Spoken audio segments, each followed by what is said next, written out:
مچھیرا اور اس کی بیوی۔ ایک گاؤں کے کنارے سمندر کے پاس نعیم نام کا ایک غریب مچھیرا رہتا تھا۔ اس کی زندگی بہت سادہ اور معمولی تھی، لیکن وہ اپنی محنت پر یقین رکھتا تھا۔ وہ ہر روز صبح سویرے اپنی پرانی کشتی لے کر مچھلیاں پکڑنے نکلتا اور شام تک جو کچھ بھی حاصل ہوتا اس سے وہ اور اس کی بیوی زہرا گزارا کرتے۔ زہرا جو نعیم کی بیوی تھی زندگی سے ہمیشہ مایوس رہتی۔ وہ سمندر کے قریب ایک چھوٹے سے جھونپڑے میں رہتے جو بہت ہی پرانا اور خستہ حال تھا۔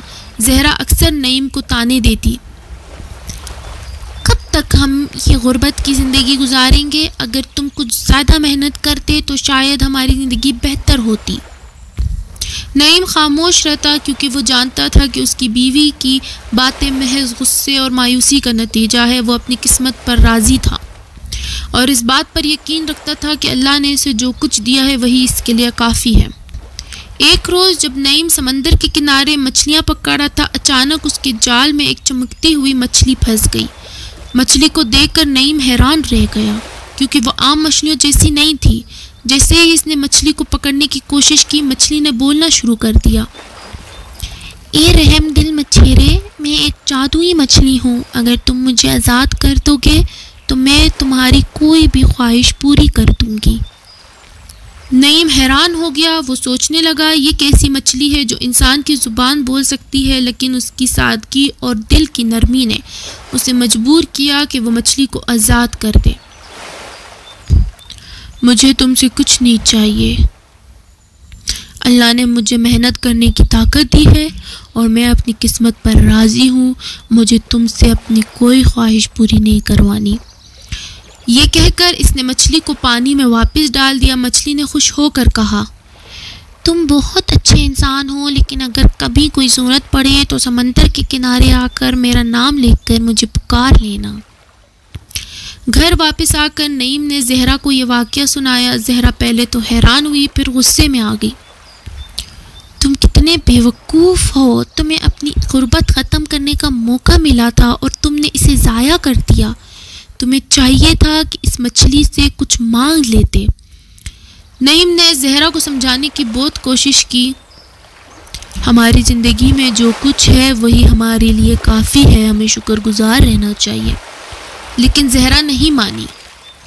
تم فوراً واپس جاؤ اور مچھلی سے کہو کہ ہمیں ایک بڑا اور خوبصورت مکان چاہیے۔ نعیم کو یہ بات پسند نہیں آئی، لیکن زہرا کے اصرار پر وہ دوبارہ سمندر کے کنارے گیا۔ اے سنہری مچھلی، میری بیوی کی یہ خواہش ہے۔ نعیم نے کہا۔ مچھلی پانی سے باہر آئی اور بولی، بتاؤ تمہیں کیا چاہیے؟ نعیم نے مچھلی کو زہرا کی خواہش بتائی۔ مچھلی نے کہا، گھر واپس جاؤ، تمہاری خواہش پوری ہو چکی ہے۔ نعیم جب گھر واپس آیا تو حیرت سے دیکھا کہ ان کا پرانا جھونپڑا ایک خوبصورت مکان میں بدل چکا ہے۔ زہرا خوشی سے پھولی نہ سمائی۔ وہ کہنے لگی، دیکھا، اگر تم تھوڑی محنت اور کرتے تو ہم ہمیشہ ایسے ہی خوش رہ سکتے تھے۔ نعیم نے سوچا کہ شاید اب زہرا سکون میں رہے گی، لیکن یہ خوشی زیادہ دیر تک قائم نہ رہی۔ چند دن بعد زہرا نے کہا، یہ مکان تو اچھا ہے لیکن اب کچھ زیادہ چاہیے۔ میں چاہتی ہوں کہ ہم گاؤں کے سب سے امیر لوگ بن جائیں۔ نعیم نے پریشان ہو کر کہا، زہرا، ہم خوشحال ہو چکے ہیں، مزید کی خواہش مت کرو۔ لیکن زہرا ضد پر اڑ گئی اور نعیم کو مجبوراً دوبارہ سمندر کے کنارے جانا پڑا۔ اے سنہری مچھلی، میری بیوی کی ایک اور خواہش ہے۔ نعیم نے کہا۔ مچھلی نے صبر سے پوچھا، اب کیا چاہیے؟ نعیم نے زہرا کی خواہش بتائی اور مچھلی نے کہا، ٹھیک ہے، واپس جاؤ۔ جب نعیم گھر پہنچا تو دیکھا کہ ان کے پاس بے شمار دولت آ چکی تھی۔ وہ گاؤں کے سب سے امیر لوگ بن چکے تھے، لیکن زہرا کا دل اب بھی مطمئن نہیں تھا۔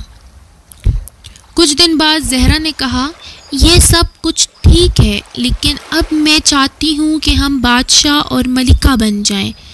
نعیم نے کہا، زہرا، یہ سب کچھ غلط ہے، ہمیں اپنی حد میں رہنا چاہیے۔ لیکن زہرا نے اس کی ایک نہ سنی اور نعیم کو دوبارہ مچھلی کے پاس جانا پڑا۔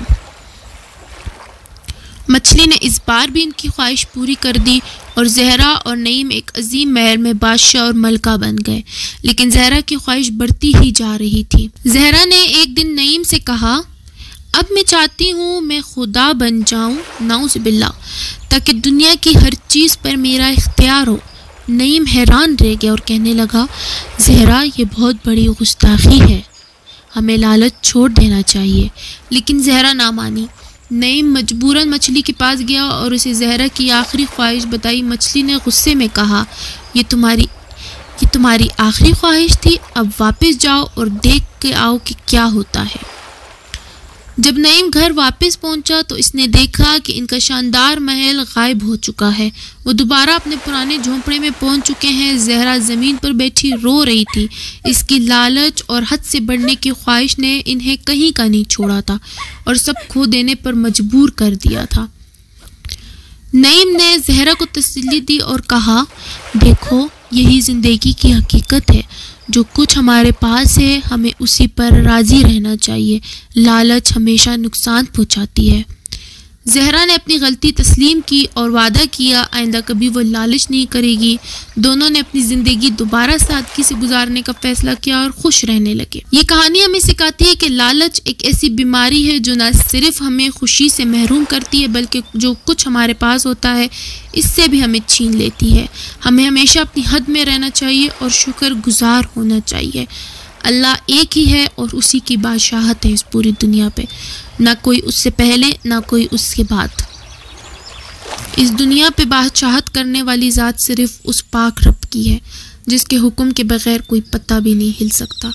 ایسی خواہشات ہمیں ہمیشہ نقصان پہنچاتی ہیں۔